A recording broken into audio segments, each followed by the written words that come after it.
यह कहानी एक ऐसी औरत के ऊपर आधारित है जिसका पति जंग में घायल हो जाता है और फिर वह अपनी पत्नी की पर्सनल ज़रूरतों को पूरा नहीं कर पाता, जिस वजह से वह औरत अपने ही नौकर के साथ अपनी ज़रूरत को पूरा करती है। अब इसके बाद कहानी में आगे क्या होता है यह हम आज के इस एक्सप्लेन में देखने वाले हैं। वीडियो को लाइक कर दीजिए और चैनल को सब्सक्राइब कर दीजिए। तो चलिए आगे बढ़ते हैं। तो फिल्म 2015 में रिलीज हुई थी। मूवी की शुरुआत में हम कुछ लोगों को देखते हैं जो एक खदान में काम कर रहे होते हैं। तभी अचानक वहाँ एक धमाका होता है और ओलिवर नाम का एक आदमी जो उस खदान में काम करता था वह उनकी मदद के लिए भागता है और लोगों को बाहर निकालता है और उनमें से टेडी नाम के एक आदमी की मौत हो जाती है और उसकी बॉडी को उसके घर पहुंचाया जाता है। इसके बाद एक पार्टी में हम कोनी नाम की एक खूबसूरत लड़की को देखते हैं। तभी उसके पास एक आदमी आता है जिसका नाम क्लिपर्ट था और वह बहुत ही अमीर था। अब कुछ देर तक बातें करने के बाद वह दोनों एक दूसरे से इम्प्रेस हो जाते हैं और साथ में डांस करने लगते हैं। लेकिन कोनी के दोस्त डंकन को यह बिल्कुल भी पसंद नहीं आता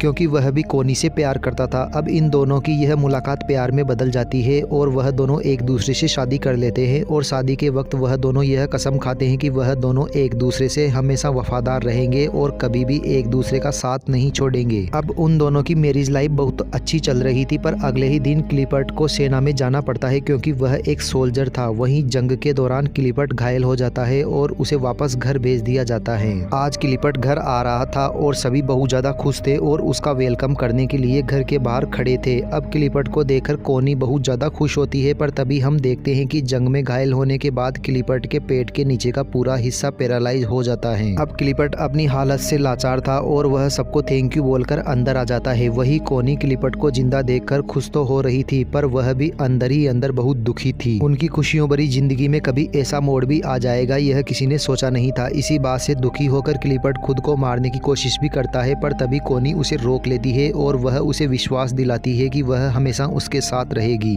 अब इसकी दूसरी तरफ हम ओलिवर को देखते हैं जो अपनी मंगेतर को लेटर लिख रहा होता है। इस बार ओलिवर किसी खदान में काम नहीं कर रहा था, बल्कि इस बार वह जंग में था। कुछ ही दिनों बाद ओलिवर जब अपने घर आता है तो वह अपनी मंगेतर को किसी दूसरे आदमी के साथ देख लेता है और वह उससे बिना मिले ही वहां से चला जाता है। कुछ दिनों बाद ओलिवर काम मांगने के लिए क्लिपर्ट के पास जाता है। फिर जब क्लिपर्ट उससे बात कर रहा होता है तब उसे पता चलता है कि ओलिवर जंग में उसी के अंडर काम कर रहा था। क्लिपर्ट इससे काफी इम्प्रेस होता है और वह ओलिवर को उनके पक्षियों का ख्याल रखने का काम दे देता है। अपाहिज होने की वजह से क्लिपर्ट अपने लिए एक गाड़ी खरीदता है और जब वह उसमें बैठकर घूमता है तो उसे ऐसा लगता है कि मानो उसके पैर आ गए हो। फिर एक दिन वह कोनी के साथ ओलिवर के पास जाता है। ओलिवर जंगल में बने हुए एक कॉटेज में रहता था और पक्षियों की देखभाल करता था। वहाँ पहली बार कोनी ओलिवर को देखती है। वहाँ से वापस आते वक्त कोनी ओलिवर को इशारा देती है, पर ओलिवर उसे समझ नहीं पाता। अगले दिन एक मेड कोनी के पास आती है और उसे बोलती है कि ओलिवर अपने कॉटेज की चाबी मांग रहा है। इस पर कोनी खुद उसे चाबी देने के लिए उसके पास जाती है। फिर जब वह ओलिवर के पास पहुंचती है तो ओलिवर उससे ठीक से बात नहीं करता और उसे बोलता है कि आपको यह तकलीफ उठाने की कोई ज़रूरत नहीं थी। कोनी को भी ओलिवर के इस बर्ताव पर गुस्सा आ जाता है और वह गुस्से में वहां से चली जाती है। अगले दिन ओलिवर कोनी को एक लेटर लिखता है जिसमें वह अपने बर्ताव के लिए उससे माफ़ी मांगता है। इसके बाद कोनी फिर से ओलिवर से मिलने के लिए उसके कॉटेज में जाती है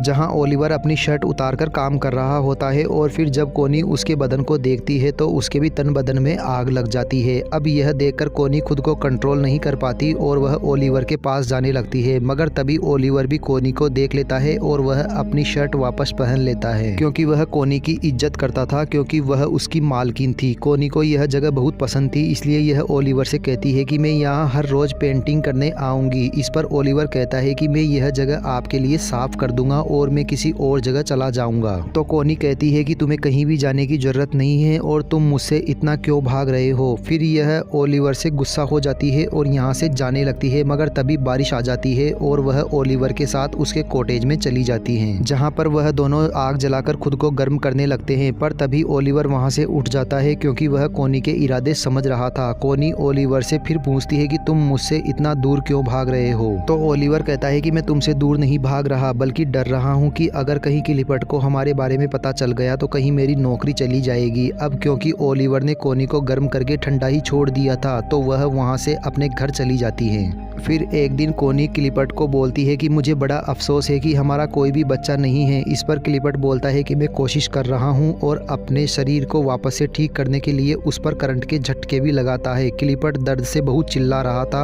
और फिर लास्ट में कोनी को क्लिपर्ट का दर्द देखा नहीं जाता तो वह उसे रोक देती है, क्योंकि अब क्लिपर्ट इस काम में नाकाम हो गया था, इसलिए वह रोने लगता है। अब इसके अगले दिन कोनी एक जंगल में जाती है और वहाँ पर बैठकर एक डायरी पढ़ने लगती है। पर तभी उसको ओलिवर के काम करने की आवाज़ सुनाई देती है और वह तुरंत उसके पास चली जाती है, जहाँ पहुंचकर वह छोटे चूजों को देखती है और उनको देखकर रोने लगती है। उन बच्चों को देखकर वह अपने बच्चों को याद करती है जो शायद अब कभी पैदा नहीं होंगे। अब कोनी को रोता हुआ देखकर ओलिवर इसके पास आता है और कोनी को गले लगा लेता है। अब ओलिवर भी कोनी को पसंद करने लगा था, इसलिए वह उसे अपने साथ अपने कॉटेज में ले जाता है, जहाँ पर वह दोनों गपागप करते हैं। अब पूरे दिन कोनी ओलिवर के पास ही रहती है और फिर जब शाम होने आती है तो ओलिवर उसके साथ उसे घर छोड़ने जाता है। जाने से पहले कोनी ओलिवर से पूछती है कि तुमने जो अभी किया है क्या तुम्हें उसका पछतावा है, जिस पर ओलिवर कहता है कि नहीं, अब मैं तुमसे प्यार करने लगा हूँ और अब सिर्फ तुम मेरी हो। उसी रात बहुत तेज तूफान आता है और बादल गरजने लगते हैं। अब ओलिवर को कोनी की बहुत याद आ रही थी, इसलिए वह बहुत ज़्यादा दारू पी लेता है। वहीं दूसरी तरफ कोनी की भी नींद खुल जाती है और वह भी ओलिवर की याद में सो ही नहीं पाती और फिर वह खिड़की से ओलिवर के घर की रोशनी को देखती है और वह खुद को रोक नहीं पाती और दौड़ते हुए ओलिवर के पास चली जाती है और उसे जाते हुए उस घर की एक मेड देख लेती है। इधर ओलिवर भी कोनी का इंतजार कर रहा था और वह कोनी से कहता है कि मुझे नहीं लगा था कि तुम मुझसे मिलने आओगी। इस पर कोनी ओलिवर से बोलती है कि मैं तुम्हें कभी भी अकेला नहीं छोड़ूंगी और फिर यह दोनों यहाँ पर गपागप करने लगते हैं। फिर एक दिन क्लिपर्ट के घर पर पार्टी होती है, जहाँ पर डंकन भी आया हुआ होता है और फिर क्लिपर्ट देखता है कि कोनी और डंकन साथ में डांस कर रहे हैं और उसे देखकर यह बिल्कुल भी अच्छा नहीं लग रहा था। अगले दिन क्लिपर्ट कोनी से बोलता है कि तुम्हारे लिए तुम्हारे पति से ज्यादा मायने तुम्हारा बच्चा पैदा करना है। कोनी हमेशा से एक बच्चा चाहती थी और क्लिपर्ट को लग रहा था कि कोनी इसलिए डंकन के करीब जाने की कोशिश कर रही है, जिस पर कोनी बहुत ज्यादा गुस्सा हो जाती है। जिस पर वह क्लिपर्ट कहता है कि मुझे कोई फर्क नहीं पड़ता कि तुम किसी के साथ भी बच्चा पैदा करो, बस बच्चा मेरा होना चाहिए। अब इस बात से गुस्सा होकर कोनी ओलिवर के पास चली जाती है और उसके साथ गपागप करती है। फिर एक दिन कोनी को पता चलता है कि वह प्रेग्नेंट है और वह इस बात को क्लिपर्ट को बताती है।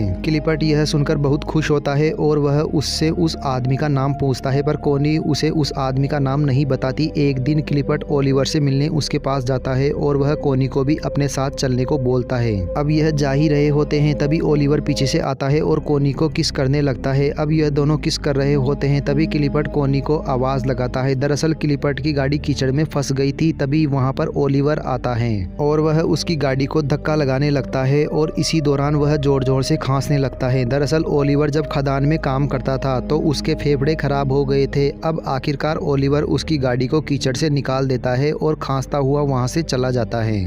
अब थोड़ी देर बाद कोनी ओलिवर के पास आती है तो ओलिवर उसे गुस्से में बताता है कि उसने 12 साल तक उनकी खदानों में काम किया है और अपने फेफड़े खराब कर लिए और फिर उसके बाद उसे जंग के लिए फ्रांस भेज दिया गया। वह बोलता है कि मेरी लाइफ तुम लोगों जैसी नहीं है, इसलिए तुम अपने पति के पास चली जाओ। अब एक दिन कोनी की मेड मिस बोल्टन ओलिवर के कॉटेज में आती है, जहाँ उसे कोनी की डायरी मिलती है और उस डायरी को देखने के बाद मेड को समझ आ जाता है कि कोनी के पेट में जो बच्चा है वह ओलिवर का है। एक दिन क्लिपर्ट आने वाले बच्चे की खुशी में अपने घर एक पार्टी रखता है, पर तभी वहाँ पर मिस बोल्टन आती है और वह क्लिपर्ट को बता देती है कि कोनी के पेट में जो बच्चा है वह ओलिवर का है। फिर जब कोनी क्लिपर्ट से मिलती है तो वह उससे बहुत नाराज़ हो जाता है। इसके बाद कोनी मिस बोल्टन के पास जाती है और उससे पूछती है कि तुम्हें यह बात किसने बताई। इस पर मिस बोल्टन उसे कुछ नहीं बताती। अब कोनी को लगता है कि मिस बोल्टन को शायद ओलिवर ने ही बता दिया होगा, पर मिस बोल्टन बोलती है कि ओलिवर ने उसे कुछ नहीं बताया। अब इस पर कोनी रोने लग जाती है और बोलती है कि मैं ओलिवर से बहुत प्यार करती हूँ। अब इस पर मिस बोल्टन कोनी से माफ़ी मांगती है और बोलती है कि तुम जल्दी से ओलिवर के पास जाओ, वरना तुम्हारा पति उसे मार देगा। अब फिर जल्दी से कोनी भागकर ओलिवर के पास जाती है और वहाँ जाकर देखती है कि वहाँ पर कोई नहीं था। अब यह देखकर कोनी रोने लगती है, पर तभी वहाँ पर ओलिवर आ जाता है और उसे देखकर कोनी उसे गले लगा लेती है। इसके बाद हम देखते हैं कि कोनी क्लिपर्ट के घर आती है, जहाँ कोनी उससे डिवोर्स मांगती है, पर क्लिपर्ट इससे मना कर देता है और ओलिवर को बुलाने के लिए बोलता है। अब ओलिवर जब यहाँ आता है तो वह दोनों आपस में बहस करने लगते हैं और आखिरकार कॉनी और ओलिवर क्लिपर्ट के घर को छोड़कर चले जाते हैं। अब उनको जाता हुआ देखकर क्लिपर्ट बाहर आता है और वह कॉनी को डाइवोर्स देने के लिए मान जाता है। अब कॉनी और ओलिवर क्लिपर्ट से बहुत दूर चले जाते हैं और हमेशा हमेशा के लिए साथ में रहने का फैसला करते हैं। और इसी के साथ ये मूवी यहीं खत्म हो जाती है। दोस्तों यह मूवी आपको कैसी लगी? अगर वीडियो पसंद आई हो तो चैनल को सब्सक्राइब कर दीजिए और वीडियो को लाइक कर दीजिए। मिलते हैं अगली मूवी के साथ।